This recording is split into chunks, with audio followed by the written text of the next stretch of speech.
Oh my gosh. Have I not been waiting for this day for a really, really, really long time, guys? Y'all don't understand. If there was ever an icon in elevating the chimney industry, it's this man. He has done more for our industry, not just educating, but helping them get to a higher level. Their businesses, the ones that he touches, turn to gold, guys. So if you don't soak in all this information that he's gonna pass on to you today, shame on you. Shame on you. You need to clear your minds of any and everything that you're carrying with you today and take in what he's going to sow into you today. I've been to so many presentations over the years, and every year I walk away with not one, but two, but three nuggets. And that's a lot, guys. Because sometimes in this industry, you kind of hear the same things over and over, but maybe just different ways. He brings new ideas, new thoughts, new ways to our industry like nobody else's business. So guys, please, I ask you to give him your undivided attention. This man is so passionate about many things. I would say the first things he's most passionate about is not only his faith, but his family. He has 2 grandchildren that he's just about over the hills as much as I am. He has a beautiful wife. She helps with the business. And talk about in demand. We've been trying to get him for a while, but his 2024 is full. He's hoping that he has a couple of breaks through the coming year, next year. But how many people can say their 2024 is full? Well, this man can. And that's so beyond like what we should, like again, grasp. He just hired, and someone has just joined him, Kevin. He's been with him for a week, but this gentleman is nothing to laugh about either, because he has 2 businesses of his own, and he's a great salesman. He's been in the sales business for over 20 plus years. So guys, he's going to be doing just about as much training as any and everybody else here. So again, please give him your undivided attention, and let's do a warm welcome to Alan and his associate, Kevin. Come on, guys. And if you have not turned your phones off or on silent, I ask that you please do that at this time. Could you do that one more time? That was like amazing. Wow, there's no bar that's been set at all, right? It's thank you for having me, first of all, and thanks for being here. I know we're gonna have so there was a little bit of a pivot, honestly, the last couple of days. I wasn't expecting everybody. I was expecting salespeople. So now that I've got the whole team, we're gonna do a little pivot for this next 45 minutes. And I wanna do a little bit of Q&A when it comes to sales and production. And so I just wanna poll the room really quick. Let's just start right here. What's your name? Noah. Noah, what do you do? I'm the production, so I do a lot of whatever they need me to do, basically. So you do whatever needs to happen. What do you do, Oregon? The same production crew. Okay. Whatever needs to be done. So you do the work that the sales guys put together? Yes, sir. Right? Bailey, what do you do again? A couple things. Answer phones, so customer service, and then also manage the warehouse. Yeah. Who are my sales guys in here? 3, and there's 4, right? 4 back here? All right, perfect. Just curious, how often do you guys meet every morning, the sales guys and the production guys, when it comes to the jobs that you're going to do? No? You guys talk to each other about the jobs that you're going to do, about every single job before you do it? No? Do you guys put in notes for the production guys on every single job that they're going to do? Do production guys, do you ever get to jobs that you don't know exactly what the scope is? Do you ever get to a spot tuck point and it's like, what spots? You ever get to a job and it's like, why did we propose this whenever all this is still wrong? Like, you know, I can't do this until we do this. Just curious, I'm not throwing anybody out. How often does this happen in your company? How often do we feel like there's miscommunication between what we're going out to do versus what the person actually sold? Yeah? 15-20%. So one out of 5 times there's a little bit of miscommunication with the customer. So when there's miscommunication with the customer, what does that do to the customer experience? Breaks trust, right? Whenever you're a salesperson, or you know, we're going to get out of using the word sales here pretty soon. When you're a consultant and you go in and you have found a problem for the customer, and you're their now liaison to solve that problem, and then your team goes in behind you, you fully expect them to do everything that you promise. But what I find in this industry is it's very, very poor at documentation. It's very, very poor at the details, right? We're the big picture, hey, we're doing a heat shield, but there's no mention of, you know, hey, there's an offset, or there's, you know, be sure that, you know, maybe we didn't measure the foam right. Maybe there was no mention of, not only do I need scaffolding, but I need A, B, and C, right? So a couple of things that I'm going to encourage you guys to do on the sales side and the production side is what we call video walkthroughs. It literally takes 1 minute, right? It takes 1 minute, and I have a couple of videos I can show you examples. But when you're a salesperson, a consultant, and you have put together a job, I want you to literally walk through with the customer exactly what that, start outside, right? So Ms. Jones, as we talked about, and you've got your camera going, don't do a big 10-minute video, well, 1 minute video, right? As we talked about, my guys are going to be setting up scaffolding right here. They're going to be taking down the chimney, the top 3 courses. They're going to be rebuilding that, putting that new form crown we talked about, putting the cap up there, and then let's walk in. They're going to be coming in here. They're going to be protecting this room. We warned you about the hearth extension being too short. You promised me you were getting that hearth extension mat. You know, if you don't, then they're going to recommend that as well. They're going to be, you know, do everything that you're going to be doing, and then you're in ServiceTitan, right? You can attach that video to ServiceTitan. Right, and so every single morning before you go and do your job, the production guys should watch that video, and then whatever questions that they have should be communicating with the salesperson before we go through. So if you ever get to a job and you're not quite sure what's going on, obviously speak to your salesperson. The other big problem that I'm seeing in this industry that's got a lot of lawsuits starting to happen is what we call change orders. Right? How many times do you, as a production guy, do you get out to the job and you can't do it as described? You know, hey, it said we needed to tuck point, but man, I can't tuck point this. There's nothing to point. Right? I've got to bring this down at least 3 or 4 courses, and you know, and so you have to go and either have that conversation with the sales guy or with the customer. And let's just say, how does that work? I'm just curious. Do you go to this salesperson, say, hey, I can't do this because of this, or do you go to the customer and talk to the customer direct?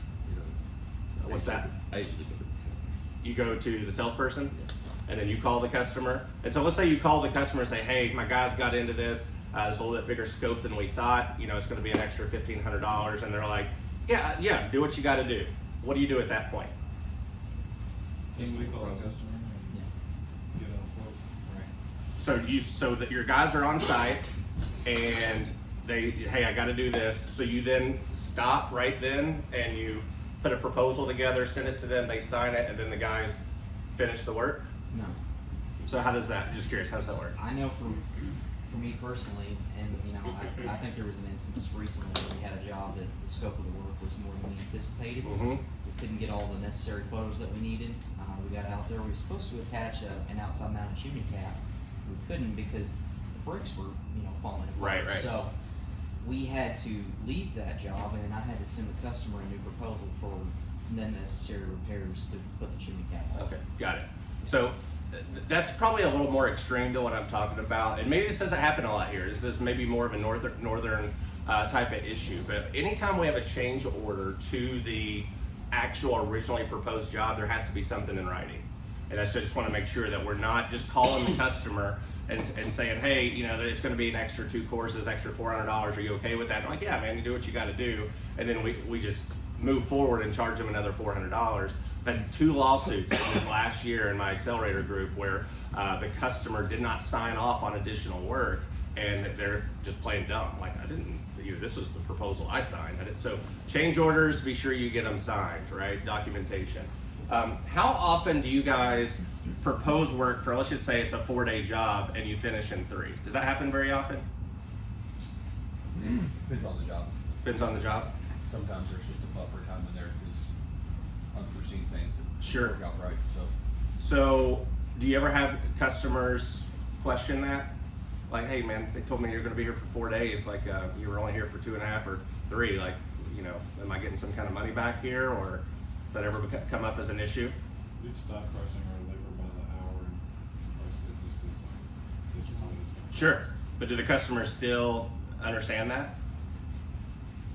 To my knowledge, it hasn't been an issue. Okay. I'm just wondering. Production guys, do you feel the same? Yeah, or Francis? I think what Levi has done here recently is that we're gonna give you 4 days so that we make sure that we have more than enough time. Perfect. And if we need that extra day, we'll use it. If not, we can possibly get this done in 3. Okay, Because we've had our extended days now because of the 4-day work week, it's Yep. actually been to our benefit. okay, good. I'm just kind of going through the big things that I see between sales and customer service and production is, like, I know that, like, if I sell, hey, my guys are gonna be here for a week, I'm gonna have 2 guys, they're gonna be doing all this, and you finish in 3.5 days, they're like, man, I paid for 5. And so I just wanna make sure that we are, on the sales side, we're communicating properly that, hey, we're budgeting this exactly like what you just said. If they can get done earlier, great. But if you're not doing that, as a production guy, you should be communicating with your customer the whole time, right? It's like, hey, I know we had this down for 3 days, but man, go buy you a lottery ticket. Things going perfect here, right? Where, but if everything goes well, we should be able to button this job up for you today, right? And just kind of keep them in the loop of what's going on. The other thing that we're having several issues with is the sales guys and the production guys, before you start any job, take all your walk around photos, right? The entire house, left, right, back, side, before you do anything. We had literally 2 weeks ago, I had a customer call and said that I dented a gutter, right? And I know for a fact I didn't dent a gutter. We had standoffs, we had the whole thing, and they're like, no, that wasn't there before. And thank goodness we went back to our documentation before we ever did anything, and I had pictures of that house showing that those gutters were there, right? Or that they were already dented. So be sure that it can save your butt. The other thing that I'm gonna ask the production guys to really do, and the sales guys are gonna understand this a lot more after today, if you don't already have this, is one of the big parts of the sales process that I teach is something called the photo story. And the photo story is literally a series of pictures from beginning to end of how a job is done, right? So a consultant can go in and say, hey, Ms. Jones, we're gonna break out your flue tiles and we're going to put in a stainless steel liner. And in the customer's head, it's like, okay, cool. How expensive could that be, right? I mean, it's just a big metal tube that goes down a chimney, right? I mean, sure, that sounds good. But if I have a series of photos, and I'm gonna just kind of give you, see if I can do this on here with, this is casting here. This is not allowing, he's a tech guy. I'm gonna try to get in here real quick and show you guys something.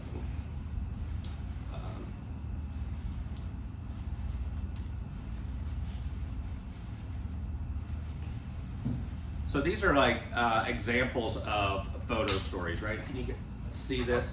So like if I go into a customer and I say, so Ms. Jones, let me just kind of walk you through what this project's gonna look like, right? The first thing I'm gonna be doing is I'm gonna be just really protecting your room. I'm gonna be putting up maybe a zip tent. I'm gonna be protecting your furniture. I'm gonna have floor protection. I'm gonna board up your fireplace. I'm going to run HEPA filtration. I'm gonna be kind of doing all this for you. And then I'm gonna have some, a couple guys up on the roof. They're gonna be harnessed off in all their OSHA gear. They're gonna basically take these same rods that I swept your chimney with, and they're gonna put these, basically, for lack of a better term, a tile knocker. And they're gonna, you can see here in this picture in the bottom, they're literally just gonna break out every single piece of your flue tile. And I'm telling you, man, there's 3 or 4 things that I hate doing, and this is one of them, Ms. Jones, because it's it could go as simple as anything, or it could have had some jerk of a mason backfill this thing and just ruin a couple days and go through this whole thing. But at the end of the day, I'm going to have enough room to put the appropriately sized liner in there, because chimneys work off of math, right? The size of your firebox has to be proportionate to the size of the liner, and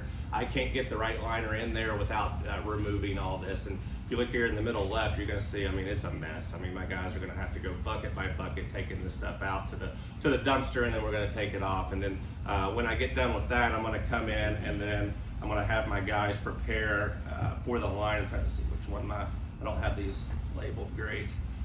So then I'm gonna basically have my guys, they're gonna be out there, we're gonna put in whatever, 11-inch liner. Since it's wood burning, we're gonna have to insulate it to make sure it meets today's codes and standards. And then, you know, we're gonna see our scaffolding up here, and I'm gonna bring this big liner down all the way into your chimney. Josh, man, he's gonna be taking out your damper. He's gonna be literally getting up in there, receiving that liner, putting all the ceramic wool around it. He's gonna be, you know, and we talk about parging, you can see this is what your looks like. And then the whole idea here, I'm going on for a purpose, but when I go through all that and you're the customer, what's going on in your head whenever I'm explaining this entire process? How much is this gonna cost? Yeah. Holy crap.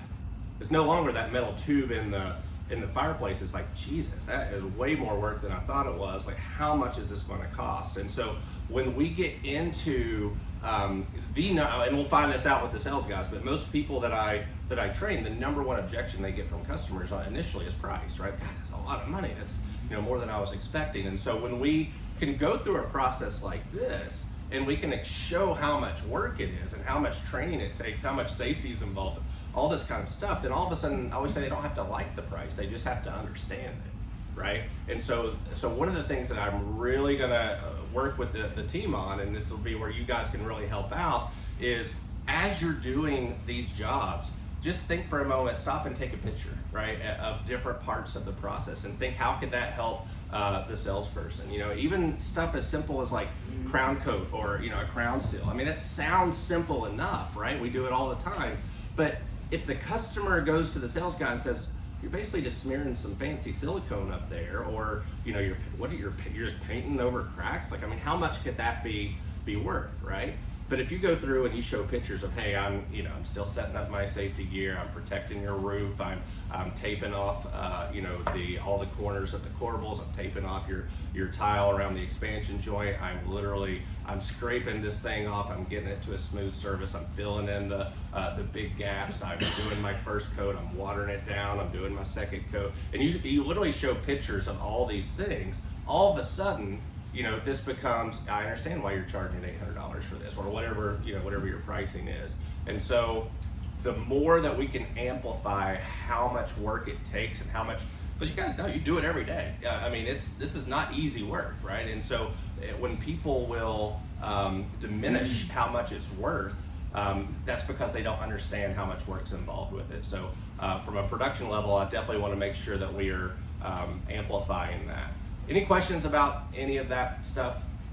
Sounds great. Yeah. So on the production side, you know, a lot of times, you know, the consultants, you know, they go in, you know, we're designed to be the customer facing and, you know, wearing good things and wearing booties and, you know, doing all this kind of stuff. And we go in there because we're trying to make a sale, help them do whatever the case is. And a lot of times in production, and I've been on a lot of job sites, you know, we kind of go and we're in work mindset, right? We just go we're gonna knock the job out, and we sometimes forget that we're still in customer service, right? I mean, we're as much a part of customers, we're the customer service, right? We're the one putting the job together. We're the one that's completing it. We're the one that they're gonna leave a review by the time that our work is done. They're gonna be the one that says, hey, these guys came out, they were professional, they were awesome. You know, they cleaned up after themselves. I didn't even know they were here. They kept me up to date on how the job was going. They communicated with me, right? So ongoing customer communication from a production is the easiest way to get additional reviews, right? Hey, Ms. Jones, I just wanted to kind of update you. Here's a couple pictures of where we're at right now. You know, things are right on track. We're probably going to be here for another day and a half, but everything's going absolutely perfectly. Do you have any questions for us so far?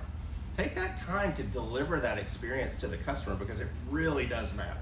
It really does matter when these guys go out again next year and they do the annuals or the warranty work, and man, that team you had was fantastic. You mind to just throw that on the internet for me? We're a small business. That would really just kind of help us out, right? So doing that. The last thing on that thing on production is guys, be sure you always take all the photos when your work is complete. Not just of the work that you did, but of the work area, of the roof that is clean, of the workspace. We're not leaving mortar and all this kind of stuff everywhere in the gutters. Nothing like that, right? And then you should always, and I know this is not always comfortable for production guys, but you should always do a debrief with your customer before you leave, right? Never just get in the van, disappear, and they're like, are they still here? Like, what's going on? It should be, hey, Miss Jones, just wanted to update you on what we completed today, or hey, we're done. We've completed the job. Let me show you some pictures. This is kind of what we did today. Now this is going to look a little shiny. This looks a little wet. That will kind of dry out over time. Whatever it is, right? Kind of answer. Does this all look like what was agreed to? Do you have any questions for us? Okay, perfect. And I don't think you guys may be doing this now. I don't think you are. Is that we should be closing out the job with our customers. Do you guys take deposits, or is like half or something? Half retained. So the customer typically owes half whenever the job is done, and the production guys should be the one that collects that money.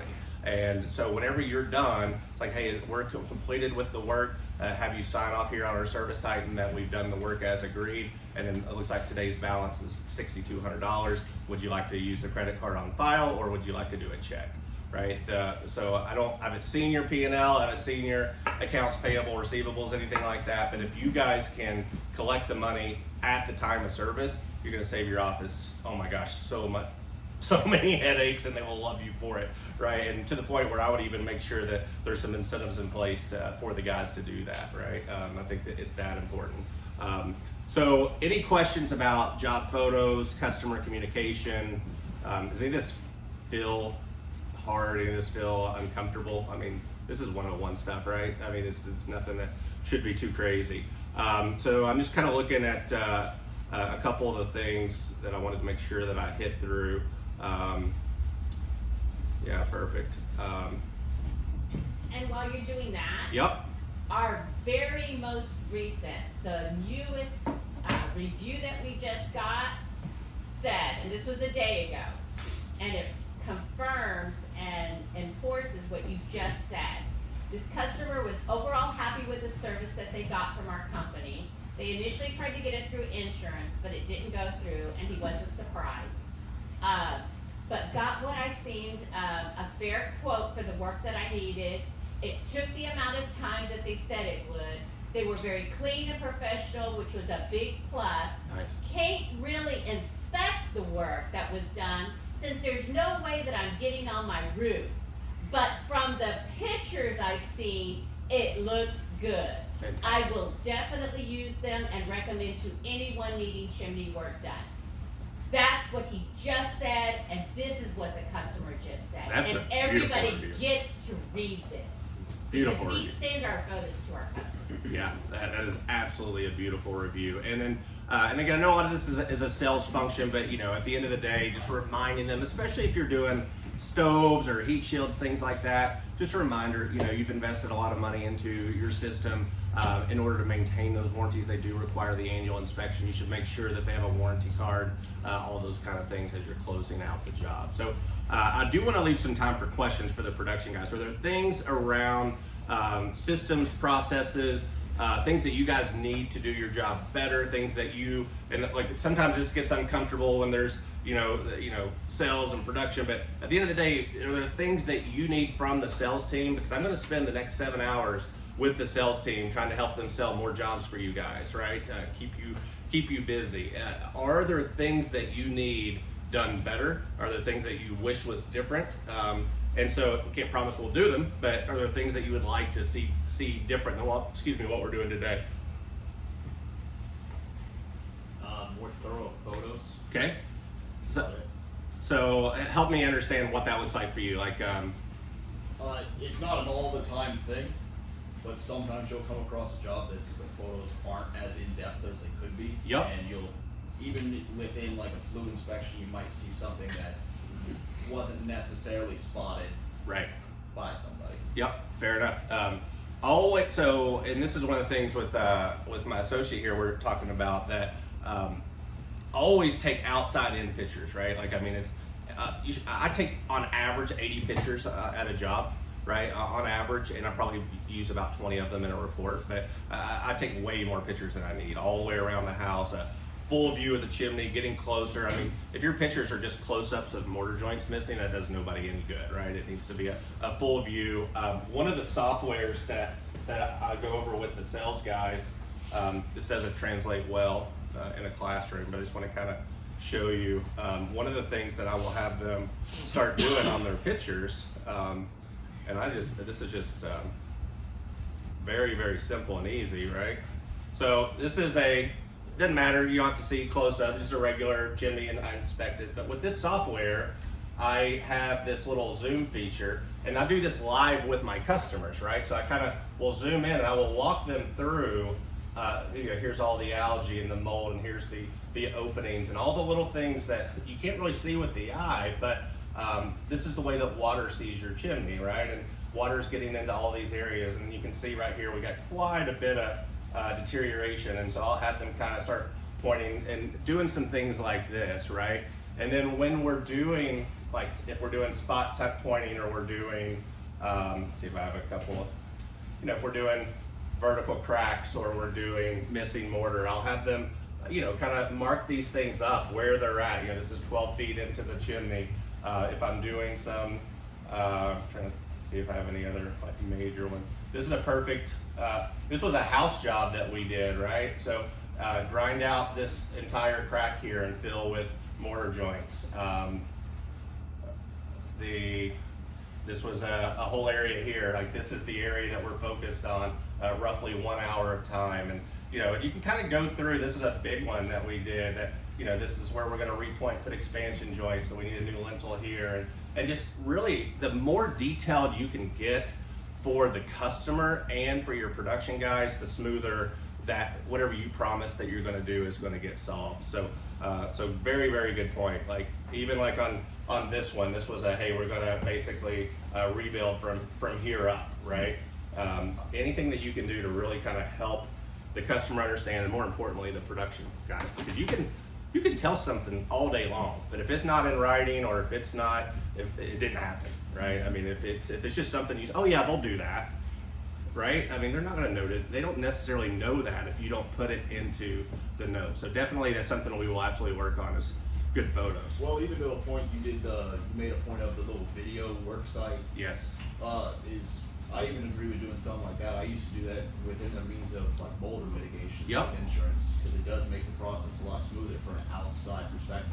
100%. And I do some of this. And I do it covers a lot of things too, especially when you're bonded through insurance. I do some stuff just for my own. I'm gonna just show. Let me see if I can airdrop this to my Mac real quick. So it'll take about 20 seconds here. I take a lot. Any of you guys on Chimney World on Facebook? So I post a lot of things on there. It's kind of my go-to. But this is literally from Friday. It's receiving. So this is much of it is a sales tool as it is for the guys, right? So let me see if I can. I don't know if you can better hear this or not, but let's see. You should be able to. Okay, great. Okay, so we have a 40,000 BTU gas water heater with a 3-inch, needs to be converted to a 4-inch. 195,000 gas furnace, 7-inch liner. That is, let's see here. So we go into this wall here. We can see the 3-inch is just coming right here, and the 7-inch is coming right here, but this is completely sealed off and comes over to here. I'm not sure what the rope is. Maybe they used to clean it, but we got raw brick going into terracotta right about there. So if you're a production guy going to that job, you're fully prepared, right? I know exactly what I'm bringing down. I know where my Y is going to be. I know I'm going to have to open this wall up from a 3 to a 4. I know this 7's going to have to elbow over in, right? And then I've got brick open. In this particular case, they had a metal plate over it. But that was literally like a 40-second video, and you should know exactly what to do on that job. Is that? And even being able to show something like that to a customer goes a long way.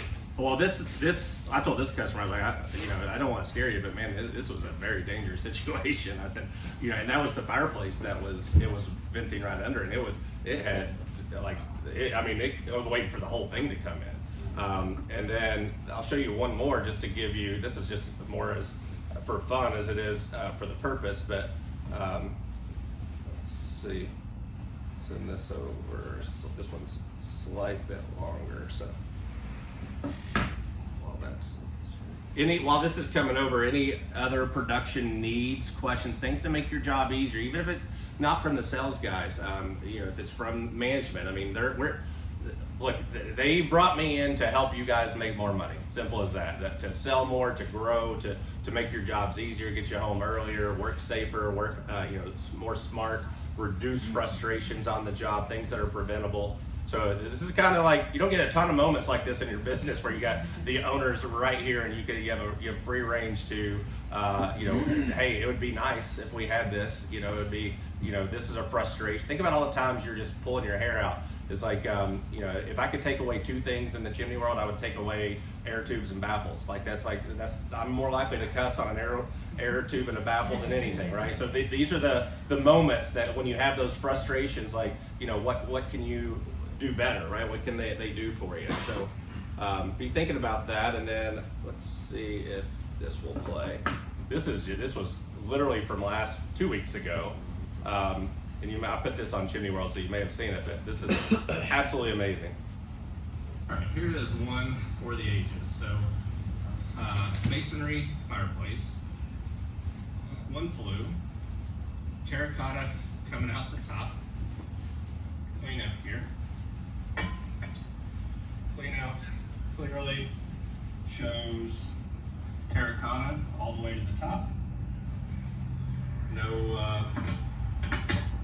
No cap, obviously. And when we get here, let's walk inside here.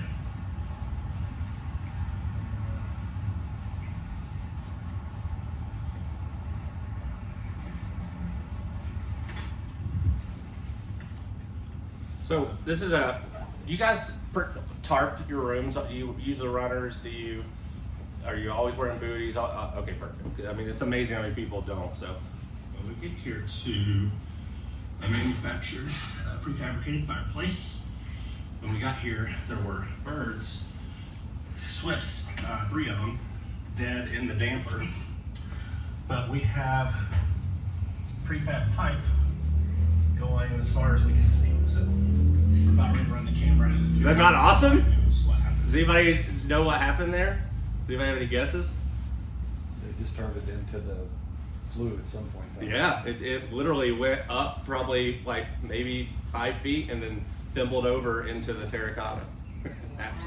Absolutely, I've never seen anything like it. So, but this was more of a sales thing than it was a production thing. But you can see none of these are long, right? They're like 1-minute videos. And would you agree, production guys, if you had something like this before you went to every job, that you'd be like your mind space is more prepared for what you're going to see versus just looking at some pictures, right? And you can make sure that you have the tools that you need, the right ladders that you need, that and one of the things that, and again, I'm not picking on myself, this is generalized, I'm not picking on you individually, is how many times I see people do the most ridiculous ladder setups because they didn't walk to the other side of the house and realize they could have just went right there, right? It's like, I see guys with like 2 or 3 ladders over here trying to triple jump, and it's like, dude, you could have just went right there because you didn't take the time to walk around the other side of the house.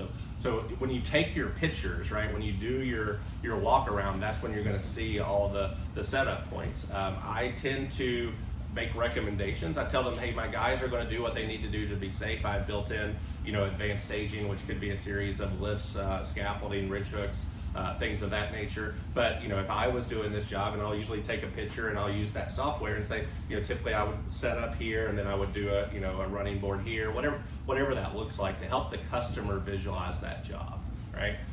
So production, anything that you guys need tool-wise, anything that you need safety-wise, anything that you need communication-wise with your customers, anything like that?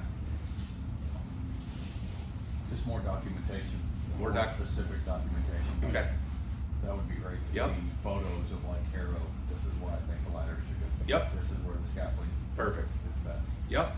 And you know, at the end of the day, there's you guys were going to know, right? Kind of like you're going to work safely. They can make recommendations. At the end of the day, I always leave full latitude to my guys, right? You know, like it's like, well, that's stupid. I'm not doing that when I can do this. Like that's totally your prerogative, right?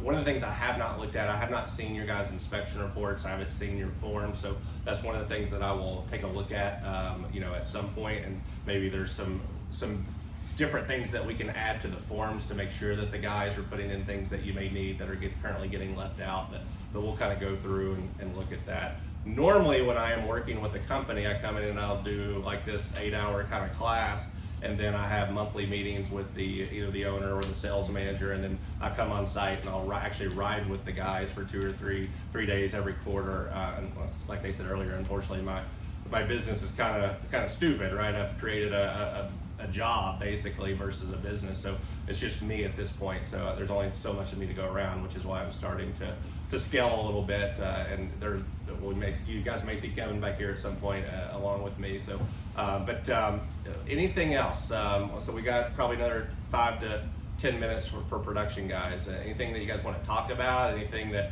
just questions about the industry, about me, about what I see? I travel. Well, let me show you. So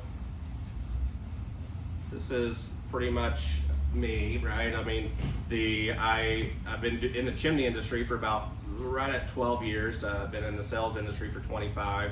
I literally travel 250 days a year working with chimney sweeps, right? I mean, I'm either doing a class like this, or like the last 2 days I was in a truck with Barnhill Chimney in Lexington, and we were out selling work in the field with real customers. I have about 19 chimney clients right now, but I've worked with over 100. I've trained thousands of chimney guys, so I've seen everything from California to New York to, down to Florida. So if there's questions you guys have, I'm a pretty decent resource for that kind of stuff with the industry. Yeah, Francis.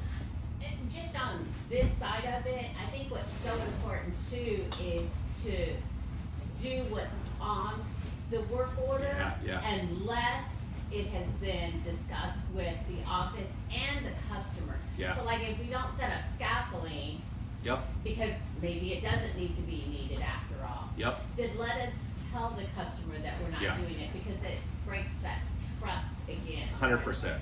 Yeah, and that's a lot of things that we can get into with language. Like, I unless I absolutely know for a fact I'm using scaffolding or I'm using a lift, I will never put that in writing, right?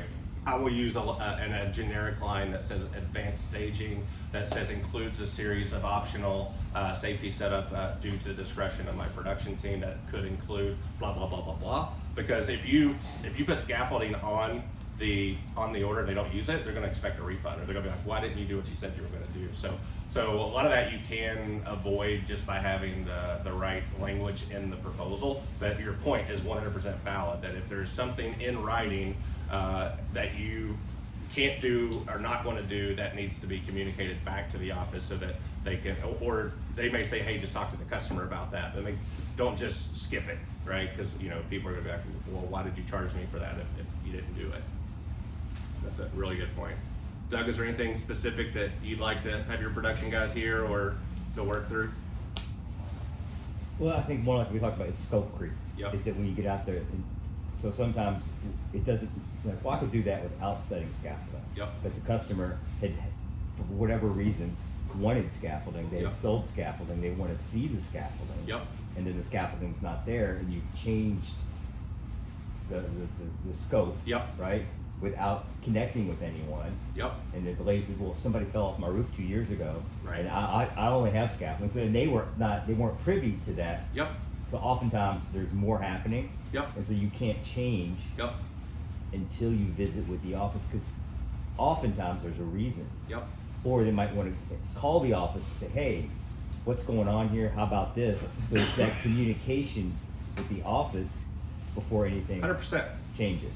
And I don't know if you guys do this now, but one of the things that I teach is after every single appointment, inspection, sweep, estimate, whatever you're doing, whether or not you sell something or not, there needs to be and I usually just do this talk to text, there's gonna be some errors in it or whatever, but I'll go into Service Titan and add a note, and I will literally just dictate, you know, a minute or two of what the appointment was like, right? I'm just gonna do a quick summary. Met with Miss Jones, called me out because she heard something in her chimney, discovered she did have chimney swifts, active, could not do anything today, went ahead and sold her a full coverage cap, was gonna let us know when they're gone, otherwise we've set this for October 1st.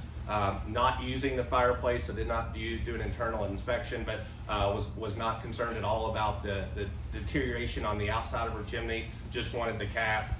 You know what I mean? Just literally just take and put it in there, and that way the production guys can read that, and you get out there and you're like, holy crap, man, your chimney's falling apart. Like, and they're like, you already know that the guys addressed that, and that it's not like they just missed it or skipped it. Oh shit, like my phone is boring. Like I have this chimneys, grandbabies, and well, there's oh shit, like oh, I'm about ready to send that to you, Doug. So I come on. There we go. Oh, thanks. So you gotta get plugged in there. I don't know what's plugged in. I guess not. There you go. So, oh, there we go. I did it. There you go. Thanks. I'll send you a bit. Yeah. So I was doing a class with I don't know if you guys know Daniel Gainey, good guy, but this is his house.